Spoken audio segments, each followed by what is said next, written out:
Hi, I'm Troy Harrison, the Sales Navigator, and I'm here with some thoughts about why we need to redefine cold call prospecting. Remember to subscribe to see all my new videos. Are your salespeople seeing their prospecting numbers and ratios decrease? If so, you and they are not alone.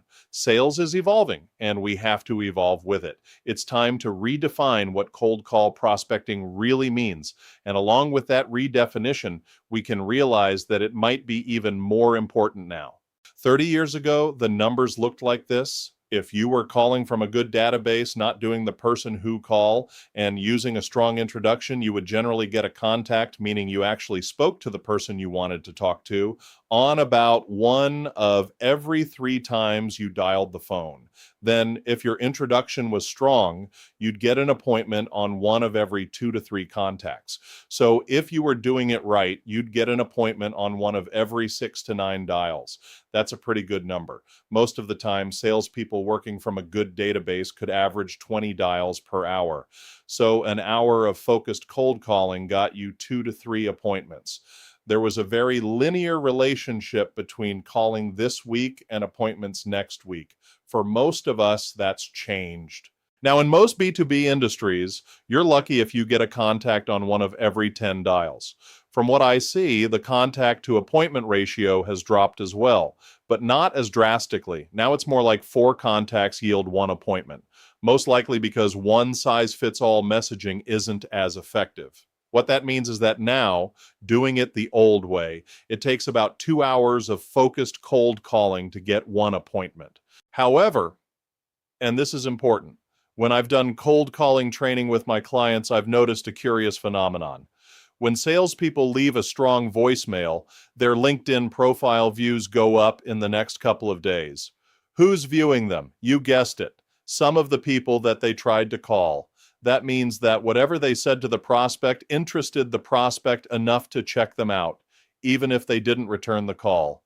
And let's be honest, even 30 years ago, returned calls from voicemail ran about 10 to 20%, so that's never been a strong lead generator. Right now, I'm seeing about 25 to 30% of voicemails result in a LinkedIn profile view. That is a success. The purpose of cold calling is simple. We want to find people who could buy from us, but don't know we exist, and spark interest in them so that they might buy from us now or in the future. If prospects are interested enough in what you said that they type your name into LinkedIn and look you up, you have sparked at least some interest in them.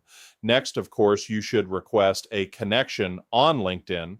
The idea is to get on their radar screen and stay there. And if you can pick up 3 to 4 new LinkedIn connections from an hour's worth of prospecting, you've won. In redefining prospecting, we need to think of creating awareness that you exist as someone who can solve problems for your customers.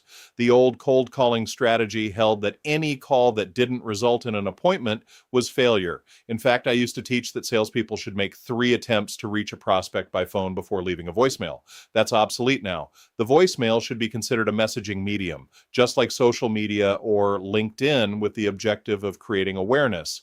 With that in mind, here's my recommended new prospecting process. Step 1, start with a good database. The data you begin with still matters. You should have a database of targeted prospects using whatever demographics work for you. I normally recommend searching by geography, type of business, and size of company. This database should include contact names and titles. Most quality databases do. Step 2, do 2 to 3 minutes of research. I used to recommend against this because in the old only an appointment is success model, extensive research slowed down the process and cut into the number of quality dials. Now, your message, whether delivered voice to voice in the case of a contact or by voicemail if not, must be personalized. It should speak directly to your prospect, their position, and the company's anticipated needs. 2 to 3 minutes on their website and the person's LinkedIn page should get you there. Step 3, call. When you call, be prepared to deliver a great and short, impactful introduction about how you can help the prospect with a possible need that you spotted. Remember, attention spans are short and your introduction should be too. The numbers say that you might get a contact only 1 out of 10 times, but you damn well better be prepared for that call. Step 4, leave a voicemail. This is a departure from the past. Leave a short, impactful voicemail about how you can help with multiple ways of contact. Invite your prospect to call, text, or look you up on LinkedIn. Leaving an email address is fine if it's simple and comes across well in a message. Remember, the first sentence must hit hard. You want to capture interest before they hit the delete key. Step 5, watch your LinkedIn views. As I said, you're likely to get LinkedIn views from those you prospect. When you do, reach out, connect, and take a long play approach to messaging them. Step 6, repeat. If nothing happens, wait a couple of weeks and call again, varying your message. Now, for the managers watching this, your management of prospecting activity is even more critical than it was in the past. Prospecting is more of a slow play now, so salespeople get that immediate dopamine hit of an appointment less frequently than they did a decade or more ago.